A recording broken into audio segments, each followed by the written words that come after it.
जी जी। अरे सुनिए सर, हमारा गठबंधन किससे है? आपके चैनल का गठबंधन मोदी जी से है। आप भी तो गठबंधन में बैठे हैं, आप भी तो ईमानदार पत्रकार हैं देश के। जी जी। जिसकी लिस्ट में नाम है। जी जी, पॉइंट पर आइए ना, इधर उधर क्यों जाते हैं, सीधा पॉइंट पर आइए। आदिल नाहिद हसन, आप क्यों परेशान हो रहे हैं सर? आप कह रही हो?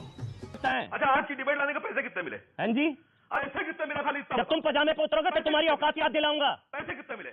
भाई पैसा हो तो क्या कुछ नहीं हो सकता। जब तुम पजामे पर उतरोगे तो तुम्हारी औकात याद दिलाऊंगा। हो बदतमीज, क्यों सईद हासिम वकार, क्यों सईद हासिम वकार अपना चेहरा दिखा रहे हैं, दिखा रहे हैं। म्यूजिक।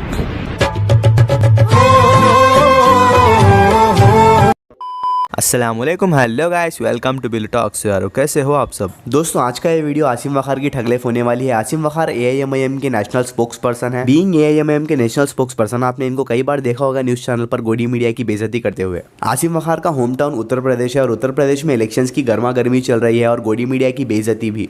सही पकड़े हैं। तो शुरू करते हैं the savage thug life of the one and only Asim Waqar. Yogi Adityanath ने एक बयान दिया है। उन्होंने बोला है कि मैं गर्मी के मौसम में भी शिमला जैसा ठंडा कर दूंगा। जो पश्चिमी उत्तर प्रदेश से बयान आ रहे हैं। हाँ, योगी जी ने जो बयान दिया है कि वो शिमला की ठंडक उत्तर प्रदेश ले आएंगे, मई जून में भी ले आएंगे, इस पर एक मशवरा छोटा सा दे रहा हूँ, आपके न्यूज़ 18 इंडिया के ज़रिए से पहुँचा दीजिएगा। देखिए, वो शिमला की ठंडक यहाँ ला पाएँ ना ला पाएँ वो अलग की बात है, लेकिन वो एक काम में बहुत माहिर हैं। मेरा मशवरा ये है कि वो शिमला का नाम उत्तर प्रदेश रख दें। मस्त जोक मारा। तो दोनों काम हो जाएंगे, एक तो शिमला उत्तर प्रदेश हो जाएगा और उत्तर प्रदेश शिमला हो जाएगा। तो वहाँ गर्मी हो जाएगी, यहाँ ठंडक हो जाएगी। बढ़िया मशवरा ये है, बदल देना। वो तो माहिर हैं इसके, कितनी देर लगती है उनको। आपका फिर ले रहा है? वोट मांगते हैं, उसकी तो बात रखनी पड़ेगी ना वकार साहब। हाँ सर, हमारे लिए देश ऊपर है और दल बाद में। लेकिन यही सवाल मैं आपसे पूछ रहा हूं कि आपके लिए आपकी तनख्वाह ऊपर है या देश ऊपर है? हाँ। चापलूसी ऊपर है या देश ऊपर? क्यों? एक भी जनता का मुद्दा नहीं उठाया। बताइए, आप बोलिए। एक भी जनता का मुद्दा नहीं उठाया। आप बोलो, फिर मैं जवाब दूं। आपने कहा कि आप अपने धर्म का मुख्यमंत्री बनाना चाहते हैं। आपने बोली 4000 रुपए महीना फीस है बच्चे की, पहले क्लास के बच्चे की। कहां से लेके आएगा आदमी? सरकार क्या कर रही है सर? एक राजा की सोच, एक बादशाह की सोच ये होना चाहिए कि हम अपनी आवाम को क्या दे सकते हैं। ऐसा तो सोचने का सवाल ही नहीं उठता। 11 मिनट सर सुनिए, 15 मिनट हो गए डिबेट शुरू हुए। हाँ।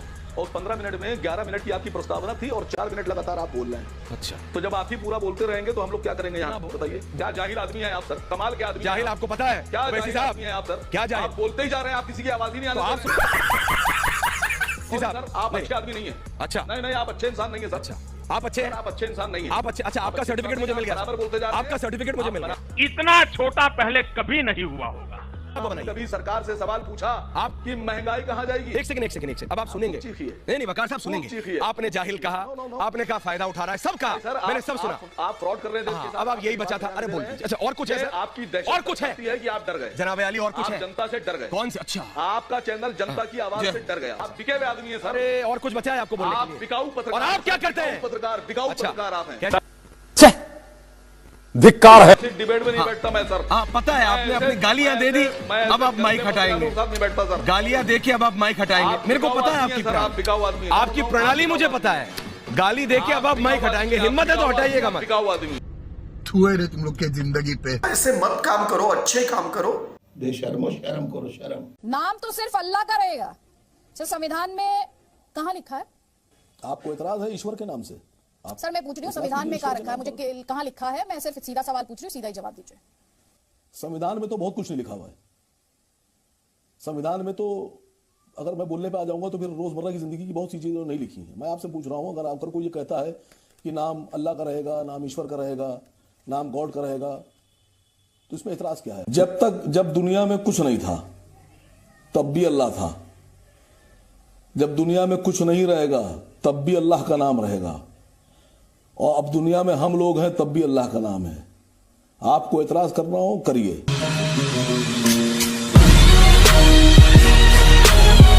क्योंकि अब आपके पास देखिए जी वाले हो गए हैं ऊपर से खाली। आप सर्टिफिकेट अब उनका दिमाग काम नहीं कर रहा है कि कैसे बीजेपी के पक्ष में माहौल बनाया जाए। और आप हम लोग को बिठा के फंसाने की कोशिश कर रही हैं, हिंदू मुस्लिम हम लोग कर नहीं रहे। You are right bro. वहां थोड़ा सा विषयांतर हो रहा है, इसलिए आपके पास ये समझने के लिए आ रहा हूं मैं, राम जी करेंगे क्या बेड़ा पार? मैं सारे विषयों को हटाकर सिर्फ इतना कहना चाहता हूं, देखिए सच्चाई यह है कि भारत में अगर राम की बात नहीं होगी तो कहां अमेरिका में होगी? क्या बात है, इस बात पर क्या तालियां नहीं होनी चाहिए? ये बड़ी अच्छी बात कही आप। रोज खतरे में ही रहता है लोकतंत्र। कई लोग तो कहते हैं भारत में लोकतंत्र है ही नहीं, तानाशाही आ गई, इस तरह के आरोप लगाए जाते हैं। सर अगर हिंदुओं को घर छोड़कर जाना पड़े तो सर तब लोकतंत्र खतरे में नहीं आता, तब बात इतना हल्की हो जाती है क्योंकि वो हिंदू है। नहीं मैडम, बहुत अफसोस की बात है कि भारतीय जनता पार्टी की सरकार में प्रधानमंत्री जी हिंदू, गृह मंत्री जी कट्टर वाले हिंदू, रक्षा मंत्री हिंदू, विदेश मंत्री हिंदू, सारे मुख्यमंत्री आपके हिंदू, सेना अध्यक्ष हिंदू, पुलिस कमिश्नर आपके हिंदू, और उसके बाद भी अगर आप हिंदुओं की सुरक्षा नहीं कर पा रही, हिंदू खतरे में है, तो फिर आप अपना जो है वो क्या बोलते हैं उसको, इलाज करा लीजिए। सब कीजिए। बेहतरीन, आज आपने ये दिखा दिया कि आप धार्मिक चश्मे के अलावा किसी को नहीं देख सकते। सर नहीं, आप तो बिल्कुल सेकुलर चश्मे से देखती हैं, आप तो बता ही नहीं रही हैं। आप तो इतनी देर से बार बार पूछ रही हैं कि हिंदू खतरे में, हिंदू खतरे में। मैंने बताया तो कैसे हिंदू खतरे में? मुझे बताइए, मैं पूछ रहा हूं कि अगर प्रधानमंत्री हिंदू है, गृह मंत्री हिंदू है, रक्षा मंत्री हिंदू है, मुख्यमंत्री हिंदू है, उसके बाद अगर हिंदू खतरे में है तो फिर लानत है ऐसी सरकार पर। भाई लानत है तुम लोग पे, लानत। उनको तो छोड़िए आप। बाकी ज्यादा बड़ा दुश्मन कौन है, योगी या प्रियंका, बीजेपी या कांग्रेस? जो लोग देश को बांट रहे हैं, देश के भाईचारे को खत्म कर रहे हैं, देश में हिंदू मुस्लिम करके देश को तोड़ना चाहते हैं, हमारे दुश्मन वो लोग हैं। बीजेपी या कांग्रेस, कौन तोड़ रहा है देश को? कौन देश को बांट रहा है वकार जी, बीजेपी या कांग्रेस? अब आपसे बेहतर कौन जानेगा? क्या करें वकार जी? आपसे बेहतर किसको पता है? कांग्रेस की बात कर रहे हैं आप? आपसे बेहतर किसको पता है? आप बीजेपी का नाम लेने से डर रहे, कांग्रेस का नाम लेने से डर रहे वकार जी? हम लोग साहब डरते नहीं है किसी से, क्योंकि हम लोग आपकी लाइन क्लियर थी। वो डरते हैं सर। बिल्कुल, तो फिर खुलकर बोलिए ना। जो तनख्वाह लेते हैं वो डरते हैं। तो फिर आपको पता है तनख्वाह कौन लेता है उसका? मैं तो तनख्वाह लेने वाला का भी नाम नहीं ले रहा हूं। तो फिर बोलिए ना आप, किससे लड़ाई किससे? क्योंकि आप सबका दुश्मन एक है योगी जी, अगर मैं गलत नहीं हूं। या आपकी लड़ाई बीजेपी से ज्यादा है, कांग्रेस से ज्यादा है? लेने वालों से। जी, हमारी लड़ाई है बीजेपी से तनख्वाह लेने वालों से।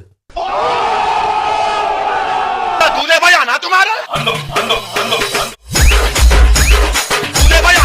रख के समाप्त करो 10 सेकंड में। मेरे पास एक मणिपुर का व्यक्ति कल मिला मेरे को, जब मैं आ रहा था यहाँ, तो एक उत्तर प्रदेश का लेबर मिला मुझे। उसने मुझे वो बड़ी बात कही, उसने कहा भाई साहब योगी जी आएंगे। मैंने कहा क्यों, आपको कैसे लग रहा है? उन्होंने कहा देखो भाई साहब, ऐसा है कि हम 20 रुपया कमाते हैं तो 20 रुपया घर लेके जा पाते हैं, लाभ तो दिया सो अलग, मगर जो मैं कमाता हूँ रास्ते से कोई मेरा थैला छीन के तो भागता नहीं है।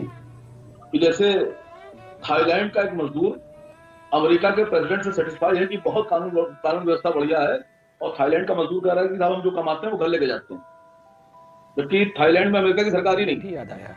इसी तरह से समित पात्रा जी को मणिपुर का मजदूर मिलता है और कहता है योगी जी बढ़िया आदमी।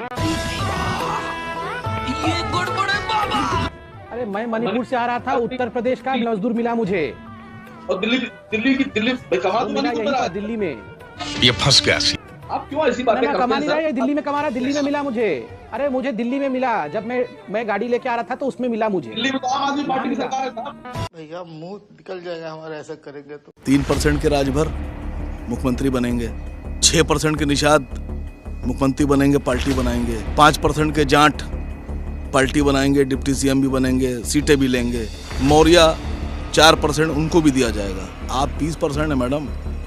वो जो आप एक कुर्सी पे बैठे हैं, दूसरी कुर्सी पे आप पैर रखे हैं, तीसरी कुर्सी पे ये बाजू रखा, चौथी पे ये रखा, 5वीं कुर्सी पे आपने जाट बिठा लिया, 6ठी कुर्सी पर आपने राजभर बिठा लिया, कुशवाहा बिठा लिया। हमारी कुर्सी कौन सी है मैडम? हम खड़े रहें? क्या करें हम? मैं पूछ रहा हूं आपसे। हमारा पहला एम भारतीय जनता पार्टी को सरकार से बेदखल करना, और हमारा दूसरा और सबसे बड़ा जो एम है, निशाना है, वो है मुसलमानों को बाइज्जत सरकार में उस कुर्सी पे बिठाना जिस पे आज तक कभी किसी ने ना बिठाया है और ना बिठाने की सोचते हैं। हमने एक मांग रखी कि मुसलमानों को डिप्टी सीएम क्यों नहीं बनाया जा सकता। जो ये कहते हैं कि हमें तुम्हारा वोट तो चाहिए, हमें तुम्हारा साथ इलेक्शन में भी चाहिए, हम तुमको उस वक्त भी चाहते हैं जब हमें दरी बिछवाना है, हम तुम्हारा साथ उस वक्त भी चाहते हैं जब हमें रैली निकालना है, लेकिन हम तुम्हें कुर्सी नहीं देंगे बैठने के लिए। तो इस बार इस चुनाव में हमें और आपको यह कसम खाना है कि हमें उनसे अबकी से कुर्सी भी छीन कर लेना है। छोटे समझ में आया क्या? कानपुर में अभी कुछ दिन पहले एक गरीब रिक्शे वाले को जबरदस्ती पकड़कर सड़कों पर मारा गया। उसकी बच्ची रोती रही, उसकी बच्ची बिलखती रही, लेकिन उसको इस बात पर मारा जाता रहा कि उससे कहा जा रहा था कि धर्म विशेष के नारे लगाओ। जो ईमान वाले हैं वो किसी धर्म का नारा नहीं लगाते। हम किसी धर्म को बुरा भी नहीं कहते, लेकिन हम किसी के धर्म का नारा नहीं लगाते, क्योंकि हमारा नारा है नारे तकबीर। और हम किसी से नहीं कहते कि आप हमारा नारा लगाइए, हम किसी से नहीं कहते, हम आपकी इज्जत करते हैं। आप पर भी फर्ज है कि आप हमारी इज्जत कीजिए। अल्हम्दुलिल्लाह। If you like the video, do like, share and subscribe to Bilo Talks and press the bell icon to get notified on every update from Bilo Talks. Thanks for watching.